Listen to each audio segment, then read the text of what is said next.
You said it yourself. The tables have been turned from one well-placed shot out of Peter, but he does it again. Down goes Iamzo from one side to the next, keeping everybody on their toes, and he continues to deal a huge amount of damage. Iamzo is going to be the next one hurt. Clix is now by himself as a solo. 3 mean dogs staring him out, and they're ready to take a bite out of him, but he's fighting back. First shot's going to land, but it's not going to be enough. You got to give him an A for the attempt, but you got to give Cold, Ritual, and Peterbot an S+. I can hear Faxity now yelling King Peterbot and all the other kind words. You know what it is and what time it is. Peterbot, Ritual, and Cold are here to play, and you know what? That's 12 more points for them as well. You can scratch that 1-point lead. It is what it is, and that's a crazy fight. And you know what? You have to, again, respect Clix, Higgs, and Iamzo. They need to do something more because what's happening up north against Reed, Cooper, Curry, that isn't working either, right? So to mix things up, you know what? It is very entertaining, to say the least. That's literally putting it lightly, too, as HQ League's just trying to survive. Their duo here, rotating around this side of the map. They kind of led over towards the left, the snow biome over on the same southern pool. And you can see why there's not a lot of loot down there, especially since the team is on top of the mountain. But HQ is fighting for his life. Only one build left on the both of them because League's in the same spot. But he lands a good shot on the blue, dashes out. He's trying to create distance while his teammate Cube is able to actually get the knock. Not able to clean it up, though. That's going to be the biggest difference maker. Yeah, got to get those finishes, but this team does live to see another day. Just overall having a pretty tough tournament day, though. See those points not necessarily in their favor.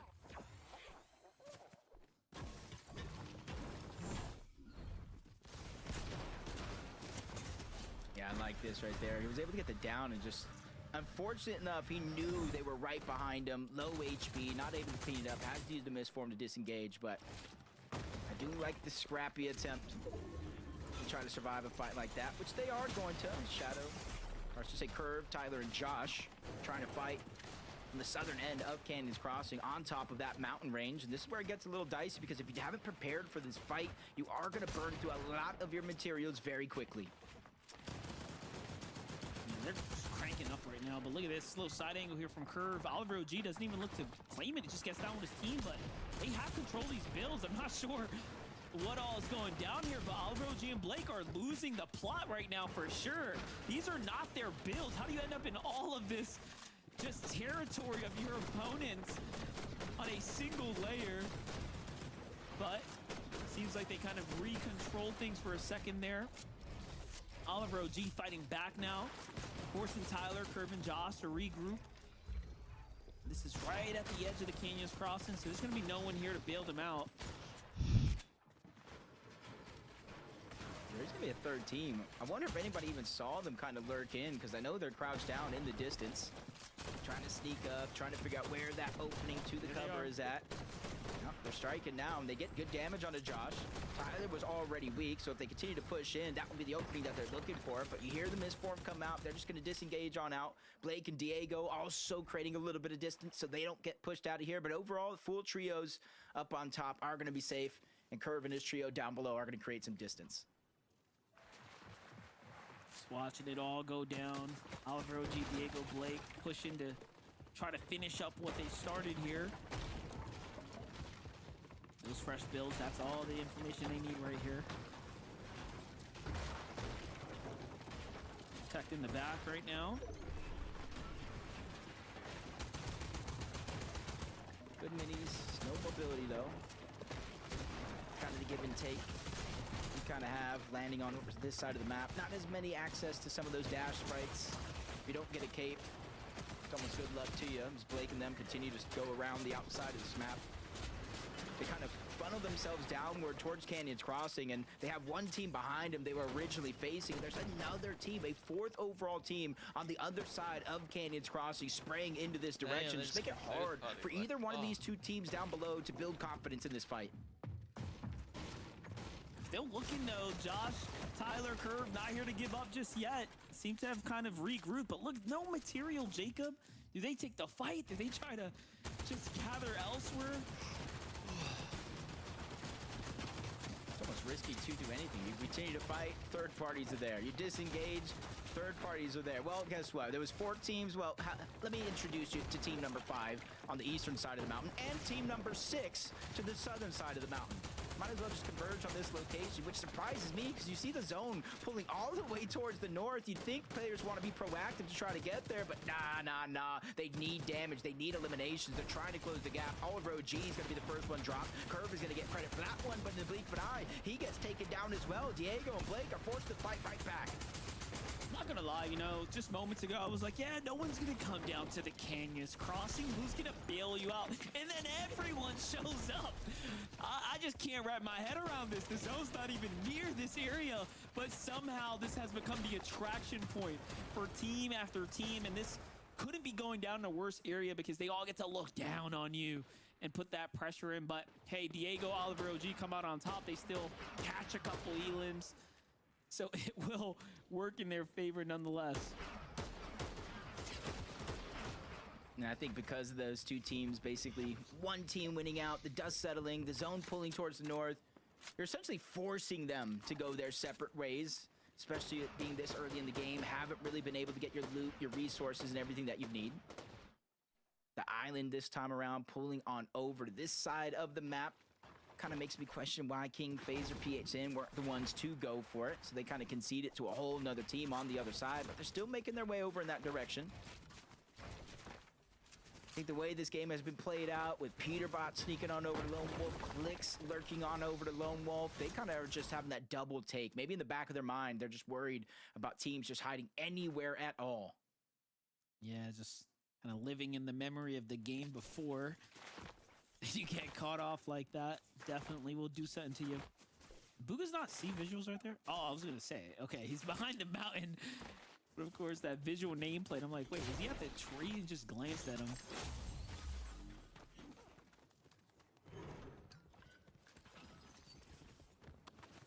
Ooh, I like a first. I like a story here.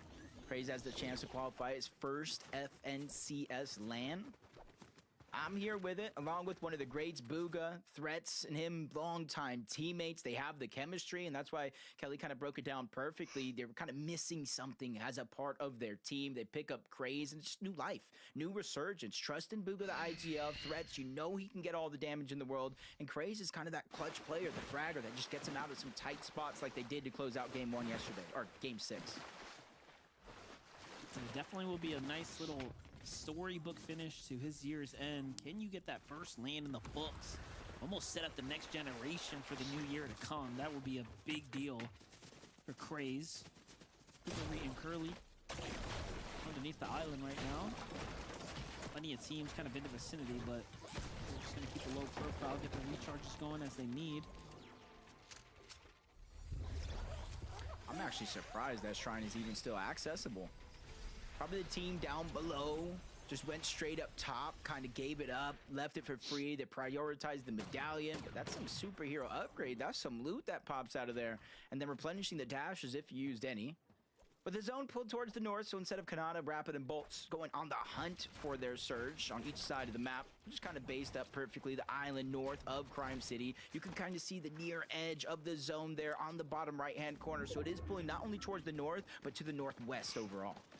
Yeah, you see how prepared they are. Like, just as Kanata was kind of making his ascent up that base there, I mean, so many minis, heals. Look at the base of the mountain, just everything you can really need, of course, to go for trades, go for tags, kick things off here.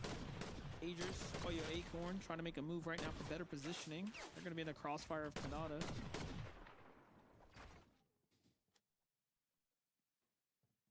Not too bad. Going into this game, though, I want to point out Agers, Acorn, Poyo in the lead by 1.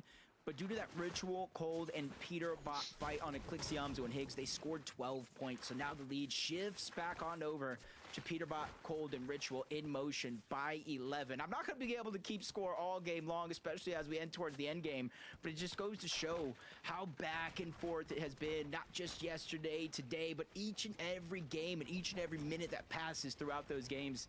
And Aviv, rise in G money, they're feeling that same pressure.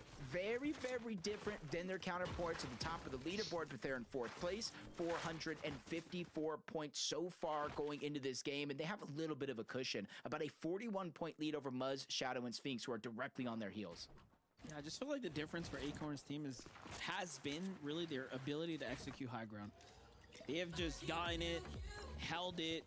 They've done it at the perfect amount of distance between themselves and the other layers. Like, they're making it look very, very straightforward. I mean, we tuned in last game, and like I said, there was almost an eerie silence and ambience because they were on the dead side of the rotation there and with a little bit of elevation, and no one, not a single team was able to give them a little bit of resistance there. So just their execution and their ability so far to play for height has been so excellent. Uh-oh. Wow. Kind of essentially one pumps him, takes him down. Another elimination, 4 more points. So depending on the eliminations, Acorn's team, 15-point lead, continuing to grow. This is where they do that trick, use the dash, use the launch pad, immediately making their way on over towards that island. And even though it's not up now, you know as well as I do, there's that little circle that knows, like, hey, he's in this vicinity. That's, I think, what they're looking for here. Looking for something. A little light at the end of the tunnel. Peterbot Ritual Coldo setting up right now. Let's see what's going on here with Aoxy. You've got a minute to breathe some visuals, possibly in sight here. Ooh, below the search threshold, though, Jacob, at the Crime City. Yeah, I feel like those...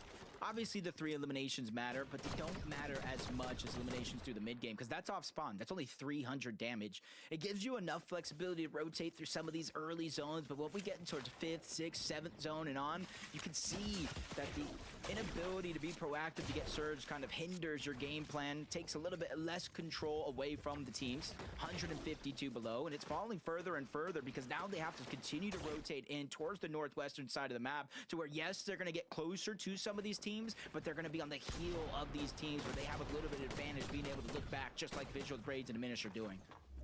Yeah, they have proven, Aoxy, JoJo Pipes, that they could be a great endgame team if they could just make it there. We'll see how far they can push it this time. For Visuals, Braids, and Diminish, they have a lot of work to make up for. This is going to be scary either way, and like we said, you got to get to endgame first, though.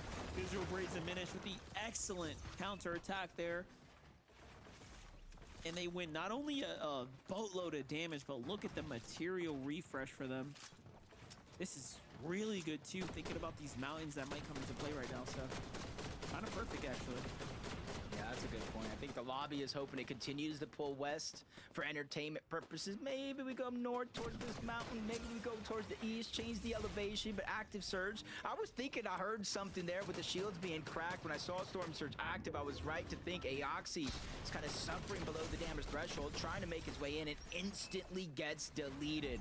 Just a tough situation to be in, but for Visuals, Braids, and Diminish, they get another couple of points for that elimination to keep themselves in stride.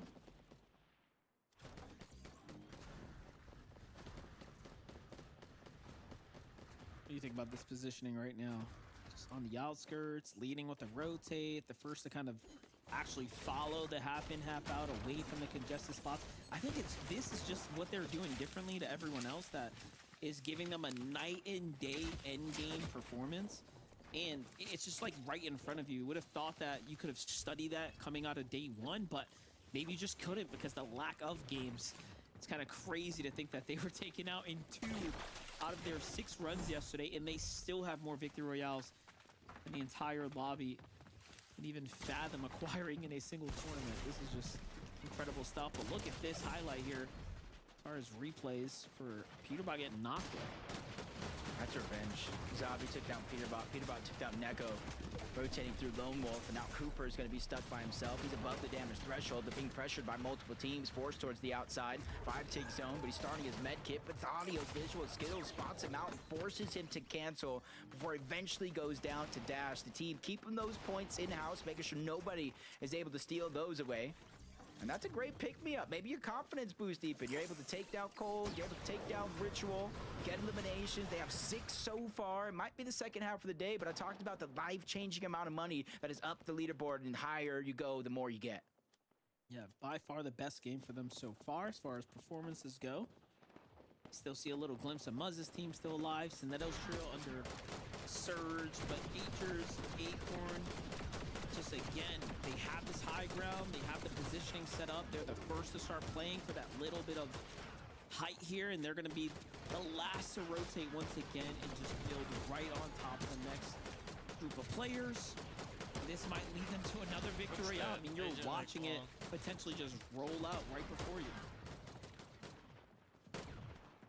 You guys kind of saw that stat for a second. This team right here is 1 win away from tying a record that was set by Pollo himself along with Peterbot. 5 wins in NAC through the FNCS Grand Finals.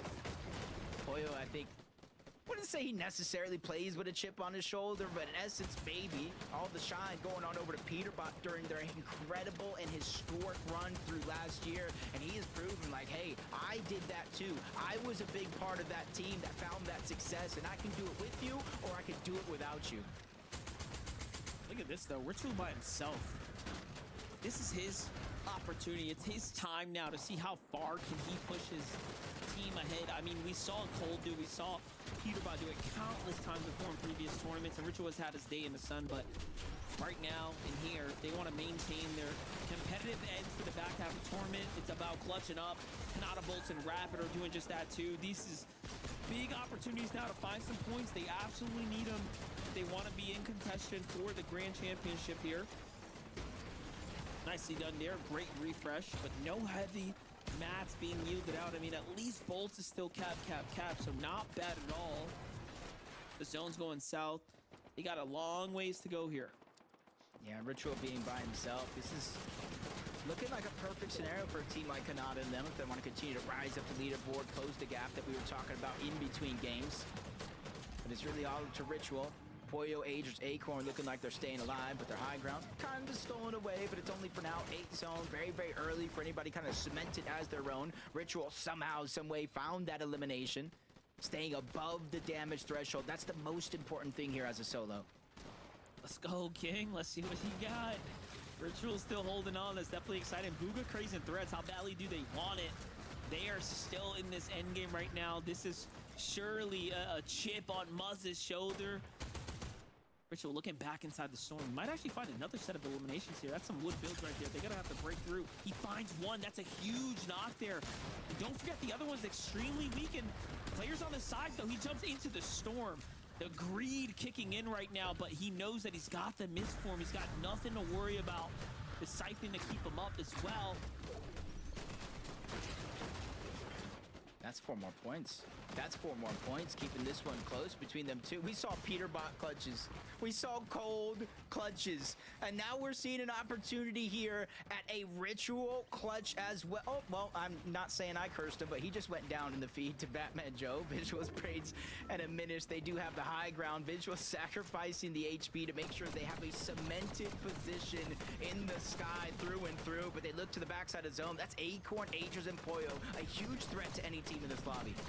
I looked away, I looked back. How did Diminish, Visuals, and Braids get high ground? I mean, that'll be a story for a different day, but game 10 might finally yield out some fresh winners here.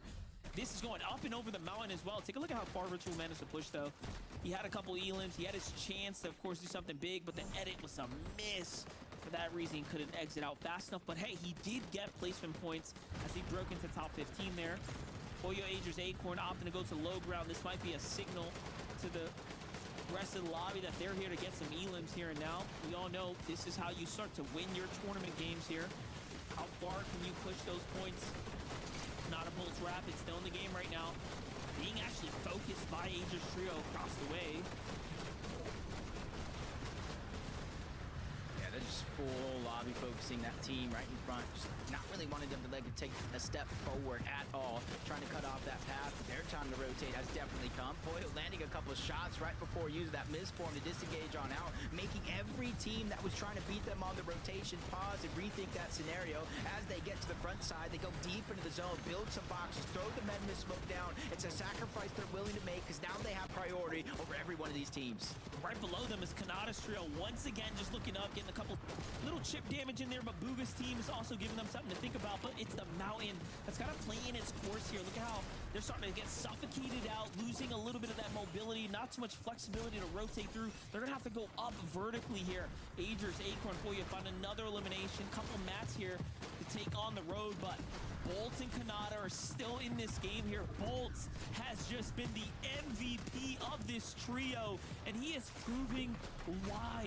He could just get a siphon. This will give him a lot of opportunity to make some big plays, but it's Agers, Acorn, and Poyo who are just comfortably running things down low, but it seems like they might be run out of material. Yeah, great plays by Kanata, though, essentially clearing the path for Bolts to move through. Front side of the zone, Misform finds him there. Medallion changing hands as well. Visual Praise and Diminished haven't been tested. Nobody's able to look up because of all the struggles going on down below. Bolts with the Medallion goes up and over, lands another crucial shot onto somebody, but he finally goes down. His run comes to an end, but Kanata still trying to keep this clutch intact for their team, keeping it respectable, trying to overtake Peter Cold and Ritual on that leaderboard. You saw what he did there. Misform to the front side, now putting shots up behind, but the edit was open. He does damage Poyo, and Threats finishes him up. So this is actually evening things out, and that's going to unlock him a top 3 of potential second place now. Acorn and Agers healing in the zone. Visual Braids and Diminish might have jumped down a little prematurely. Agers comes back, but no, he gets traded out, and now it's just a matter of time as Acorn is waiting this one out inside the storm. Visuals has no idea where he's at. Shots start to come in from the side. And look at that. They're already at 10 eliminations as a trio, and the win is theirs. They started this game 412 points, and guess what? Back-to-back games with over 100+ points from a winning team overall. These leaderboards are absolutely being shaken up after every single one of these moments. Even Bugha, Threats, and Craze making it far into that game. It's really all dependent when it comes to those global championship teams about how far they go. They're almost playing their separate tournament. I mean, a win is going to surely be the difference maker to throw Visuals, Braids, and Diminish up into a whole new bracket now, giving a VG Money Rise, definitely a run for their money, right? Like, those are teams that fell a little bit early, Mudshadow and Sphinx as well, so it's going to be pretty competitive. Take a look at it. They were the one taking things into their own hands here. And once they took high ground, they just never looked back, right? We saw almost Agers and team concede. They took the low ground intentionally at some point, but it handed this team the victory royale in the end. Yeah, and you can kind of see these mountain ranges that you were talking about while casting to help them control all of that game chaos. But it's a 10th game victory royale. Zeke, what are your thoughts as we have 2 left? Bro, this is where we want to be, right, Jacob? We want to be getting VRs. We want eliminations, right? If we're trying to play for one of these spots of global championships, this is what we want. And with only 2 games left to go, this is huge for the trio, right? We still have 2 games, Kelly. Anything can and will happen. Why did you say 2 more games to go for these teams. There's so many teams that are still within grasp of getting to those global championship spots. Fortunately for Visuals, Braids, and Diminished, they do not need to worry about that. And honestly, I don't think they need to worry about the tournament too much either. They've already proven themselves all the way back from Major 2, where they first time performing on the final stage together, had such a great performance. And then, of course, going into the group stages, getting the first victory royale out of group number 2. It hasn't been necessarily the tournament that they wanted over the last 2 days, but regardless, getting a victory royale in game number 10 is definitely going to be setting up them for the rest of the games. Yeah, I mean, the show's just been so consistent, right? Especially when it comes to making it into the end games, and the high ground from them this game was absolutely incredible. If you go ahead and remove the name tags from the trios, right, you'd be like, oh, that's Acorn up there on high ground, but no, Visuals, Diminished, and Braids kind of proving that they can play that high ground as well, establishing it early on, making sure they apply all the pressure to all of the trios below. Incredible win from this trio. Guys, I spoiled it for myself. Oh gosh. This win puts them in top 4.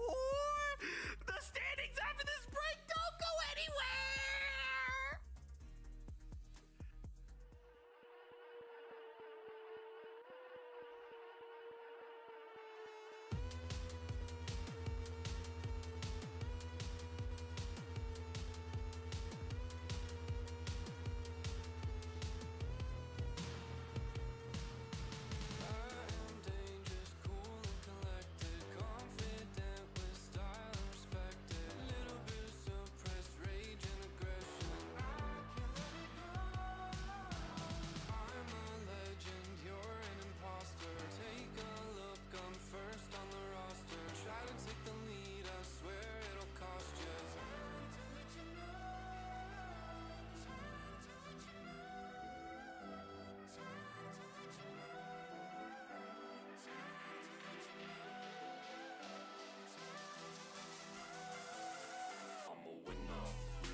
Welcome back, everyone, to the FNCS. That last game, Visual, Braids, and Aminis get the victory royale.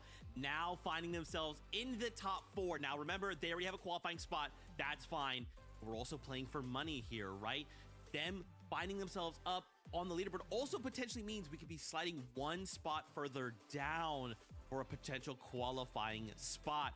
Either way, though, to take a look at these standings, guys, with 2 games left to go. Look how insanely close this is. So let's just break this up from 10 to 8. Only a 4-point difference, right? From then 8th up to 7th. Now we're looking at like a bigger disparity, but then just kind of keep climbing up these standings. We already know that like a single good game could suddenly change these entire standings. And with only 2 games left to go, guys, I'm sure every trio in this lobby is thinking the exact same thing.